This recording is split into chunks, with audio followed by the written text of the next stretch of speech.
Aujourd'hui, le site détecteur.fr m'a demandé de vous parler de l'Oryx et plus particulièrement de répondre à une question fréquemment posée: quel disque choisir entre le disque X35 et le disque HF? Alors soyons clairs, je ne vais pas vous dire que l'un est meilleur que l'autre, ce serait totalement incohérent. En effet, chacun possède ses forces et ses limites en fonction des objets que vous souhaitez rechercher et de la qualité du terrain à prospecter. Ce sont ces caractéristiques que nous allons détailler pour vous aider à faire votre choix. Mais avant tout, qu'est-ce que l'Oryx? Eh bien, comme le Deus, c'est un disque, une canne, une télécommande et un casque sans fil. Alors pourquoi acheter un Oryx plutôt qu'un Deus? Eh bien, ce n'est pas évident au premier coup d'œil, mais il s'agit bien de deux appareils différents. L'Oryx est plus léger que le Deus, grâce notamment à une canne au design revisité. Sa télécommande et les fonctions qu'elle embarque sont également sensiblement différentes. Il n'y a que 4 programmes d'usine et 2 emplacements pour enregistrer vos programmes personnels. Ces programmes sont totalement paramétrables, mais vous pouvez aussi les utiliser directement sans les modifier. Vous allumez votre Oryx et vous partez détecter. Enfin, le casque sans fil de l'Oryx ne possède pas d'écran, mais il bénéficie bien de la technologie sans fil de XP. Et, chose non négligeable, le prix de l'Oryx est également plus léger que celui du Deus, dans la même configuration bien entendu. Avec l'Oryx, c'est la simplicité qui prime, sans toutefois sacrifier les performances. C'est un détecteur qui satisfera aussi bien les débutants que les prospecteurs confirmés.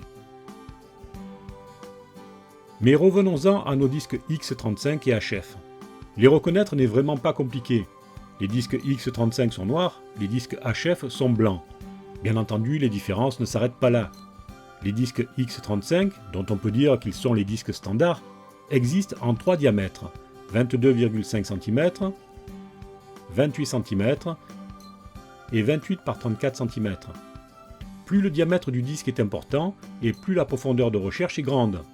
En contrepartie, votre détecteur sera un peu plus lourd et la précision dans la localisation des cibles sera moins importante qu'avec un petit disque. Lorsque vous débutez, pour éviter de creuser à tout va et éventuellement de perdre des cibles, orientez-vous plutôt vers un disque X35 de 22,5 cm. Il est puissant, rapide, il passe vraiment partout et permet une localisation très précise des cibles. Si vous prospectez des terrains plats et d'une superficie importante, alors passez sur un plus gros disque. Les disques X35 possèdent une plage de réglage de 35 fréquences qui s'étend de 4 à 28 kHz, ce qui est déjà énorme. Ces disques sont parfaits pour tous les types de détection, dans presque tous les sols et pour la plupart des objets que l'on peut découvrir au quotidien sous nos latitudes, monnaies, bijoux, etc. En 4 kHz, vous pourrez trouver de grosses cibles profondes et, en 28 kHz, ce qui est déjà une belle haute fréquence, vous pourrez vous concentrer sur des cibles plus fines.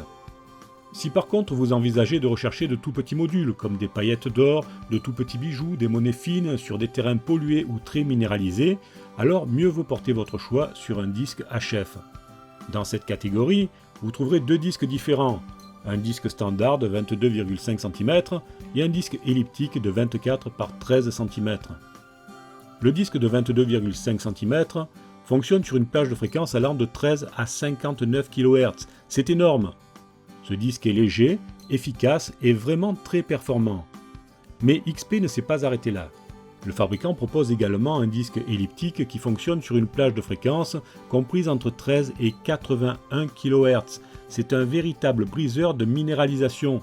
Avec lui, il devient difficile de manquer de toutes petites cibles, même sur des terrains très difficiles.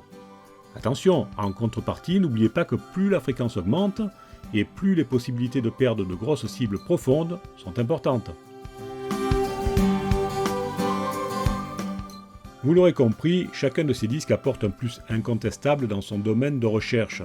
L'idéal serait peut-être de posséder un disque HF et un disque X35 afin de pouvoir répondre à toutes les situations que l'on rencontre en détection.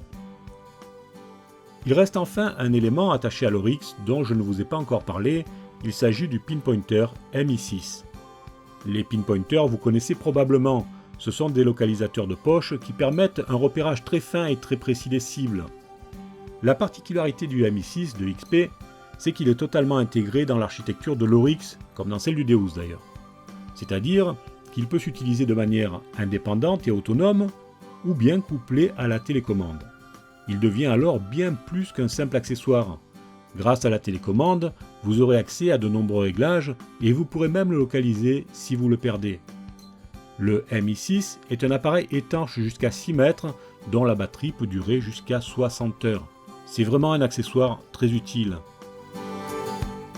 Voilà, nous avons fait un tour d'horizon de cet excellent détecteur qu'est l'Oryx. Nous avons parlé de certains de ses accessoires et nous avons également vu les caractéristiques de ces disques et quand les utiliser. Vous retrouverez toutes les caractéristiques de ces détecteurs et de nombreux autres sur le site détecteur.fr. N'hésitez pas à aller y faire un petit tour.